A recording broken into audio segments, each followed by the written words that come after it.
Hello everybody, and welcome to episode 7 of this series. For those who don't know, this video is part of a collection of videos, so make sure you check out the entire playlist by clicking the card in the top right corner. Otherwise, you might be a bit confused about what's going on. For those who are less confused, welcome back. I'm sure you guys have lost track, so we've died 144 times, we've crashed only 10 times, and we've had sex with 10 people. Our overall goal was to complete the base game while only having 1 HP.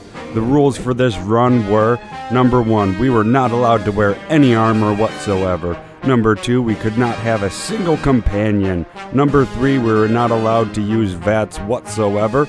Number 4, every location in the base game must be found if we could reach them. And number 5, we had to have sex with everyone we possibly could. The goal for this stream was to continue finding locations and leveling up. Now that the goals are set and the rules are clear, let's rock and roll.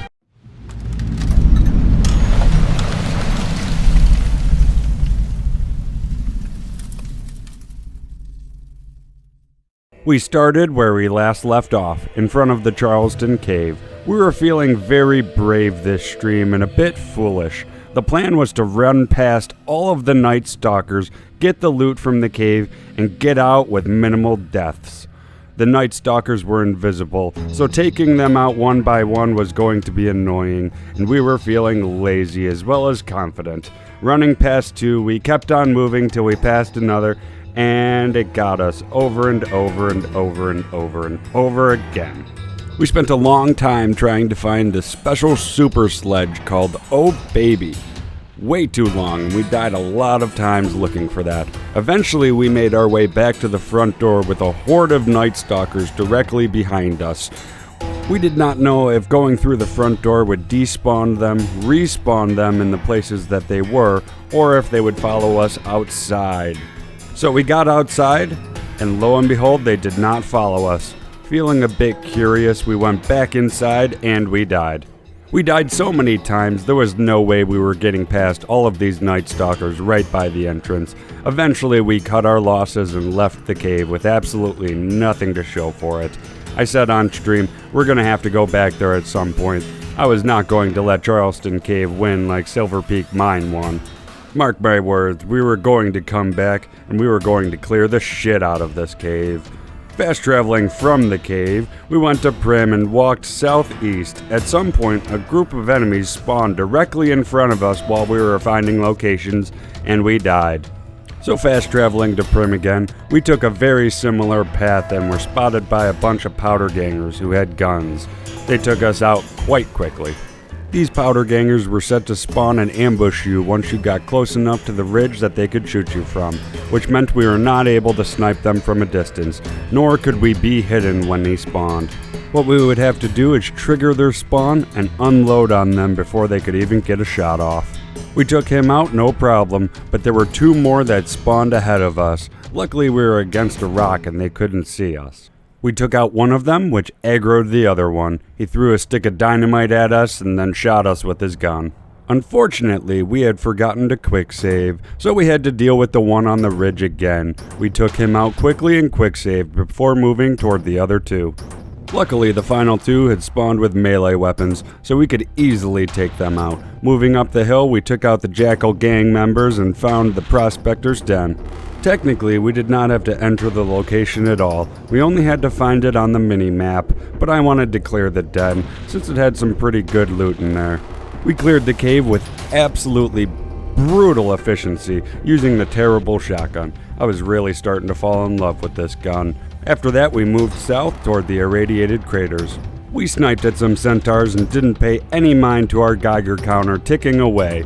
We died twice to overexposure from radiation. After clearing the craters, we kept heading east to find more locations. Eventually, we stumbled onto my favorite player home in the game. I almost always turn this location into a player home, unless I am role-playing instead of doing a challenge. I love the seclusion and isolation from the rest of the base game and how run down it looks inside. It truly looks like a squatter's hideout that you need to stealth in and out of. I am of course referring to Harper's Shack. We snuck by the death claws across the way and went inside to loot.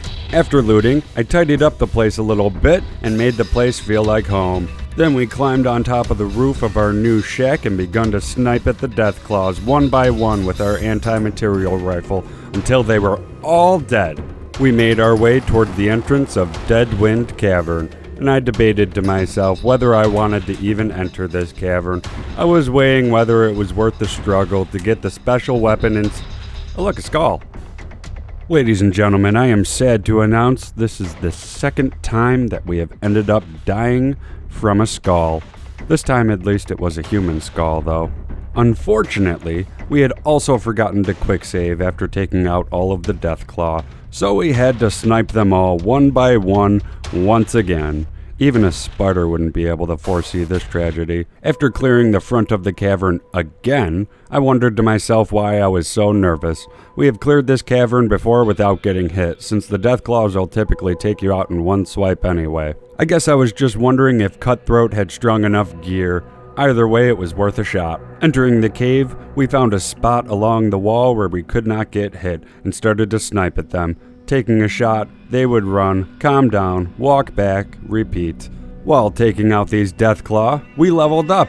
Here are the stats that Cutthroat chose. Eventually, we came close to clearing this cave. We only had a couple of Deathclaw left.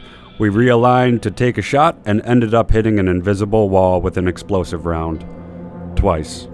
The spot we were in was clearly not going to work, and there weren't many other spots on the wall for us to cheese it from. So we laid down a trail of landmines leading to the original wall spot. We used every single one. We would aggro them and then run back to the spot. Even with my explosive skill this low, this crippled a lot of them, which was very, very helpful. This way they couldn't run toward us too quickly. As they slowly limped toward us, we took them out one by one till there was only one Deathclaw left. This was no ordinary Deathclaw though. This was a legendary Deathclaw.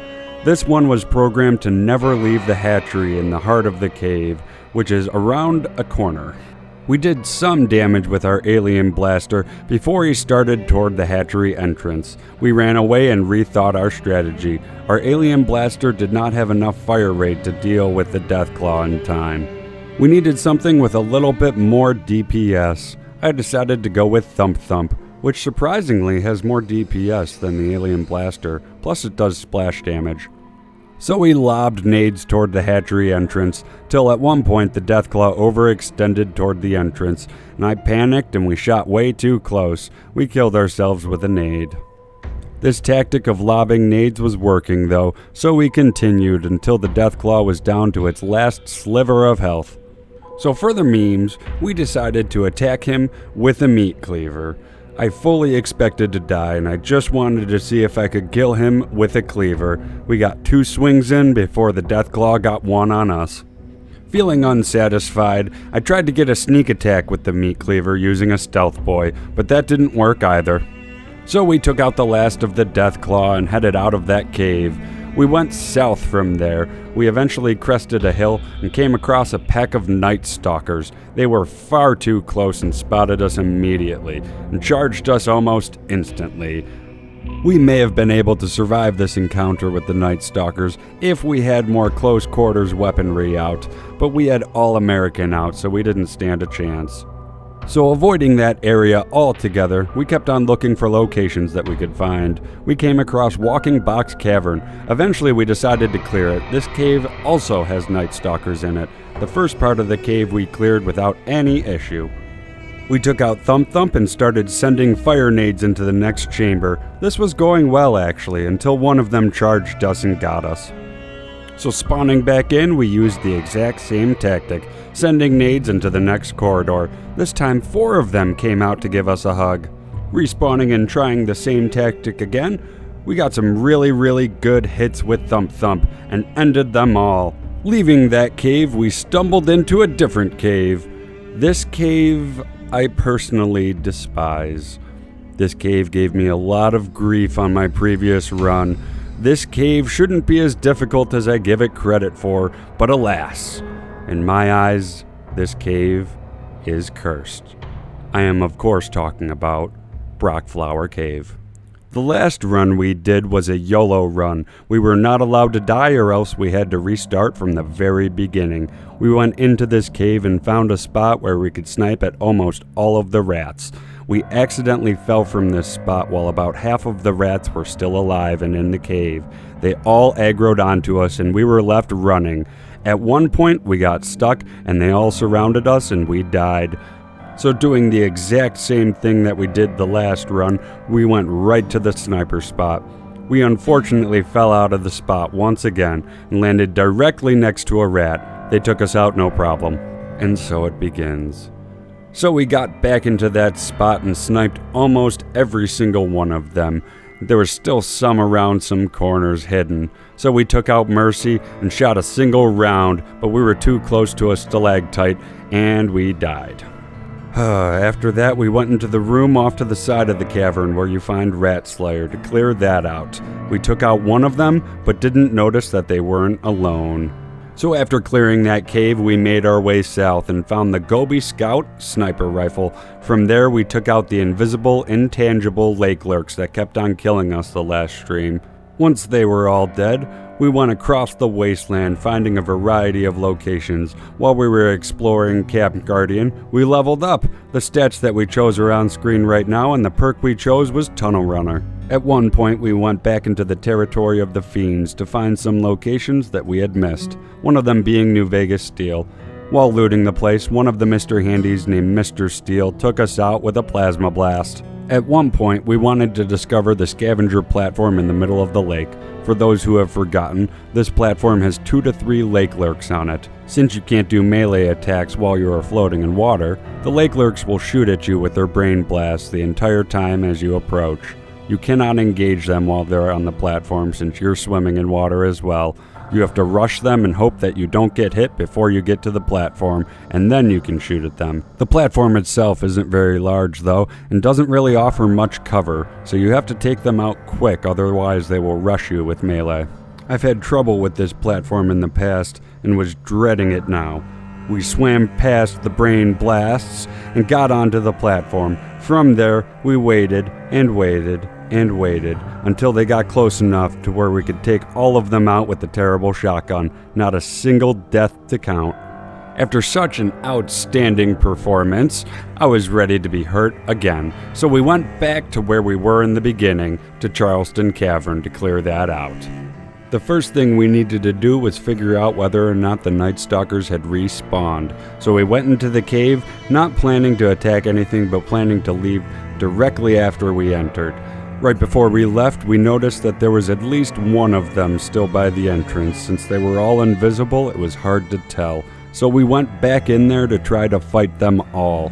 We died almost immediately.